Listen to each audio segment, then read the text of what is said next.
Clay Pigeons Fly with the introduction of Skeet Shoot to the VCS library.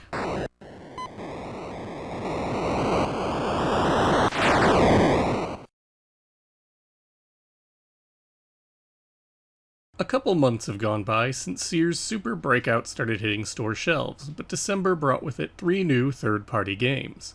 While 2 of these are from the stalwart and dependable Activision, the first one on our roster is Skeet Shoot, from the upstart company Games by Apollo, later known simply by Apollo. Reportedly reaching stores starting on December 7th, Skeet Shoot would be the first of nearly a dozen games the company would pump out in the coming months. Apollo's story is one of a rapid rise and similarly speedy collapse over the course of a year. Thankfully, I had an opportunity to tell part of this story with historian Kate Willard earlier this year through the Video Game History Foundation and a happy conclusion to our search for former Apollo developer Von Mai. While Apollo's founder, Pat Roper, passed away in the 1990s due to an auto accident, we were able to sift through contemporary interviews he did, and Kate spoke with his sister and Apollo's executive vice president, Judith Burnett, to get her perspective on things. Apollo was founded by Roper as a subsidiary of National Career Consultants, an organization based out of Richardson, Texas that specialized in educational film strips under the Apollo branding. A back-to-basics education law in California dinged the business, which he ran with Burnett, and concurrently, Roper was getting into video games as a hobby, frequently taking the company's limited petty cash to spend on arcade machines or home titles. According to contemporary interviews, on or around October 6, 1981, Roper had finished a game of NFL football on the Intellivision, when he thought, why not look into publishing our own games? A successful video game business would shore up NCC's finances, after all, and Roper already had access to fabrication equipment and office space.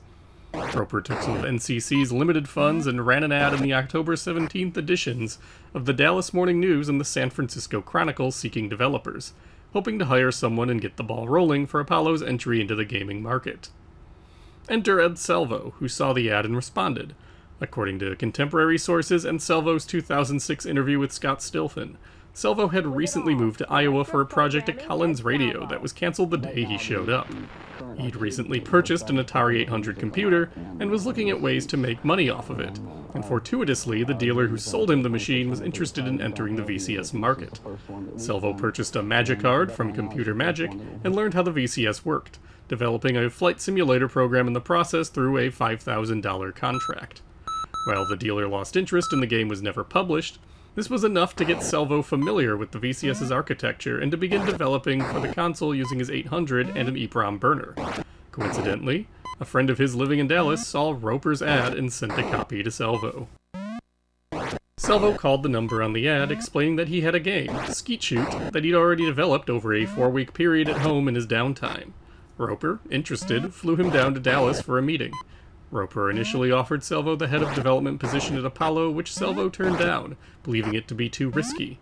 Roper then offered to buy Skeet Shoot for $5,000, and then contracted him to produce his second game, which would become the company's second release, Space Chase.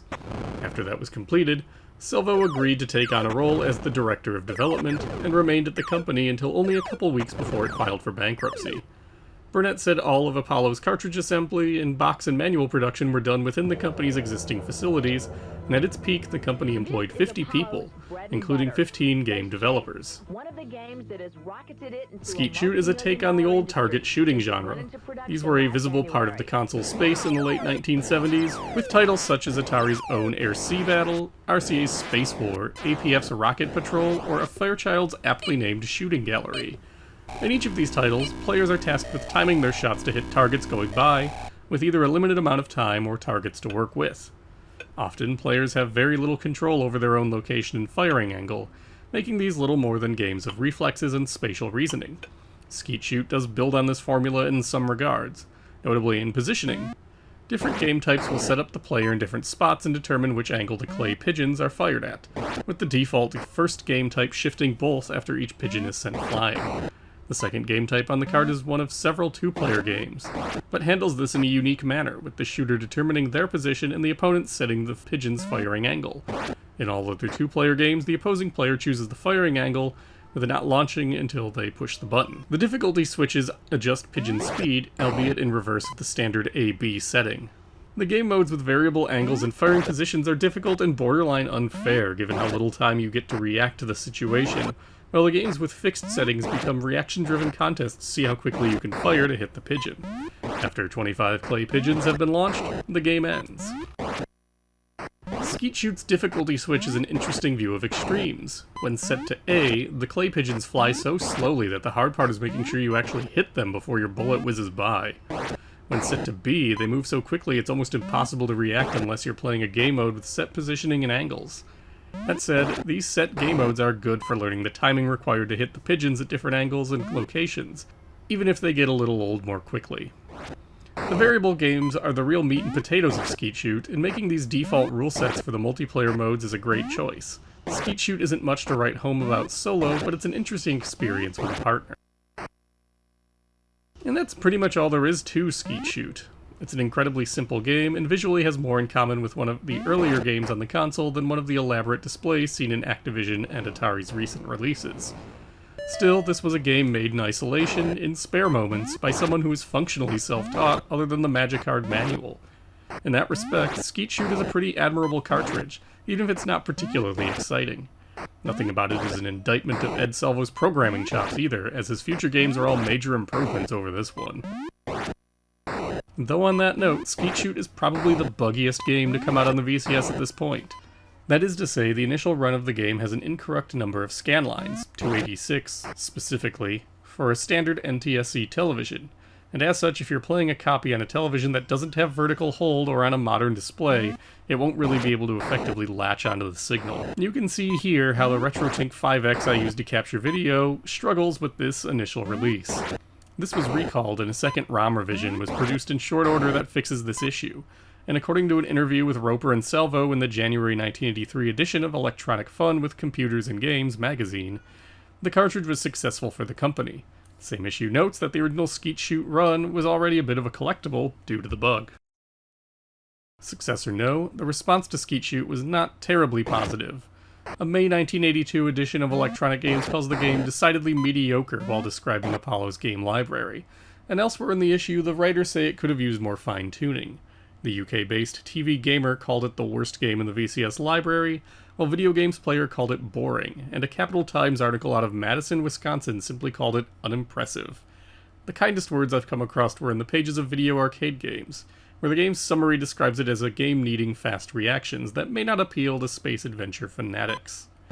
Emmett Crawford, Apollo's chief of public relations, indicated in several company profiles that Skeet Shoot was rushed out the door to make the Christmas shopping season, and was graphically flat, to say nothing of the screen roll bug. Nevertheless, as a vehicle for getting Apollo into retail channels and building its awareness, the game did the job.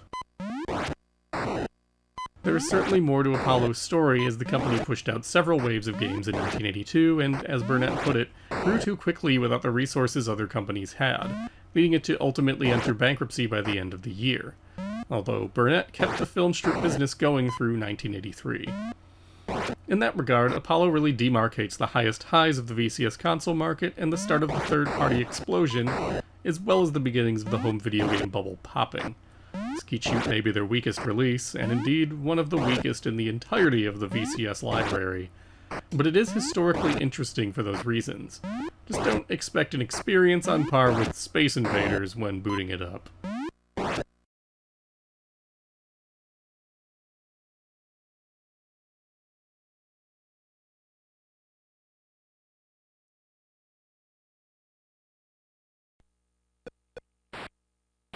Next time, we hit the ice.